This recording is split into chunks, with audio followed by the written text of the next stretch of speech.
Olá, meus queridos. Estamos aqui para mais uma reflexão bíblica e hoje nós vamos falar sobre a preguiça. Isso mesmo. Nós vamos usar o texto de Provérbios capítulo 6, do versículo 6 até o versículo 11. O meu pai contava uma história de um certo homem que não tinha nada para comer na sua casa. E ele falou que não queria mais viver e pediu para que ele fosse enterrado. E ele insistiu e as pessoas então prepararam ali tudo, colocaram num caixão, prepararam um cortejo e estavam indo para o cemitério enterrar aquele homem. E as pessoas vinham atrás e insistindo para que ele não fizesse isso. Alguém lhe propôs: olha, esquece dessa ideia que eu vou te dar 10 sacos de arroz, você não se preocupe. E ele então parou, pediu para parar o cortejo e fez uma pergunta: mas o arroz já está limpo? E o homem falou: não, o arroz ainda está com casca, tem que limpar. E aí aquele homem se deitou no caixão novamente e falou: segue o enterro. É o típico preguiçoso. Meu pai contava essa história para ilustrar exatamente a respeito da preguiça.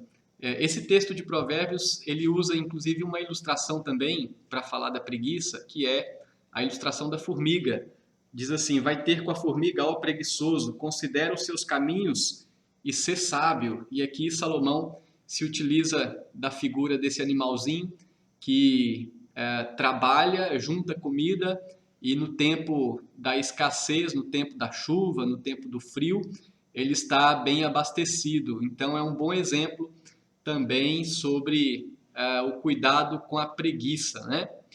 No texto aqui, Salomão fala que o preguiçoso, na verdade, é alguém que não quer ter esforço para fazer as coisas. É alguém que não quer se esforçar para realizar as suas atividades. Por exemplo, aqui diz assim: o preguiçoso, até quando ficarás deitado?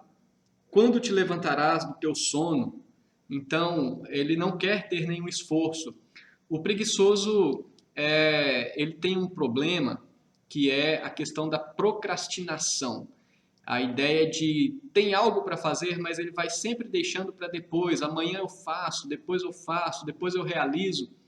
E assim as coisas deixando, vão sendo deixadas por fazer, na verdade, né? Então, o problema da procrastinação. Aqui diz assim: um pouco para dormir, um pouco para tosquenejar, um pouco para encruzar os braços em repouso. Assim sobrevirá a tua pobreza como um ladrão e a tua necessidade como um homem armado. Então, a procrastinação, o empurrar com a barriga as coisas, é uma característica de uma pessoa preguiçosa. E como resultado disso, diz aqui Salomão, né?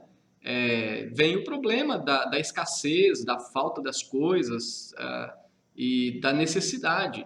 Muitas vezes, não que todas as pessoas que passam necessidade seja porque são preguiçosas, mas o que Salomão está dizendo é que a preguiça vai certamente trazer necessidade sobre a pessoa.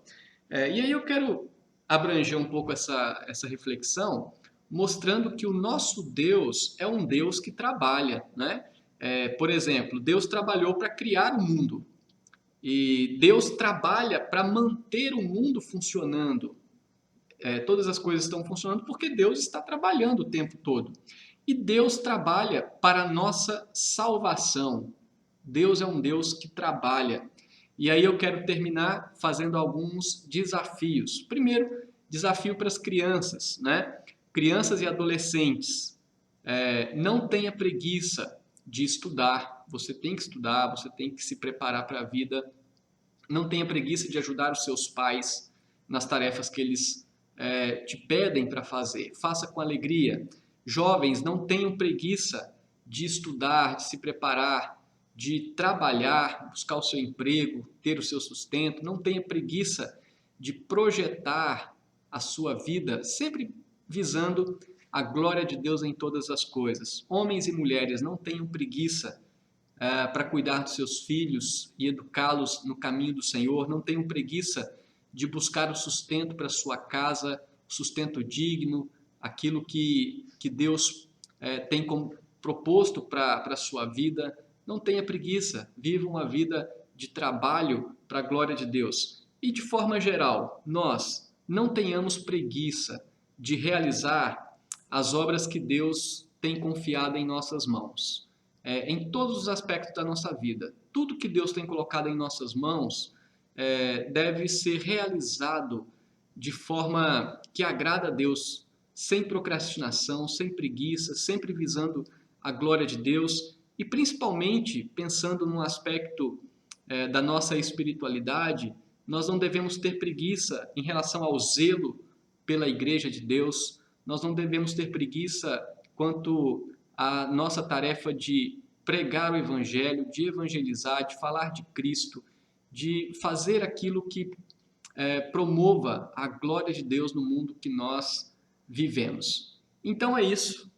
Leia aí depois, com mais calma, Provérbios capítulo 6, de 6 a 11, e veja os detalhes a respeito desse texto que falam, tratando sobre a preguiça. Que Deus nos abençoe e nos dê sempre condições de sermos pessoas envolvidas e ativas naquilo que Deus tem confiado a nós. Um grande abraço para vocês.